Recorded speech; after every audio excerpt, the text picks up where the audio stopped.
Hello mga mi! So for today's video, magluluto tayo ng napakasarap na no-bake macaroni. Una, lutuin natin ang macaroni shell, lagyan ng konting mantika at asin.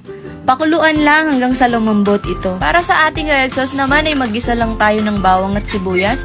Pag okay na ito ay pwede na natin nilagay ang ground beef. Pwede rin pala dito kahit corned beef or ground pork. Haluin lang natin at lagyan ng asin at paminta. Yan, haluin lang natin ito ulit hanggang sa maluto ang ground beef. Tapos pwede na natin nilagay ang hotdog. Haluin lang hanggang sa maluto. Tapos pwede na pala natin nilagay ang spaghetti sauce. Ito nga pala ang gamit kong spaghetti sauce. Maglagay na rin tayo ng kaunting tubig at beef cubes. Then haluin lang natin ito hanggang sa maluto. Pagsamahin na pala natin ang red sauce at ang macaroni shell bago natin lutuin ang white sauce. Sa white sauce naman, maglagay lang tayo ng butter sa pan hanggang sa matunaw ito.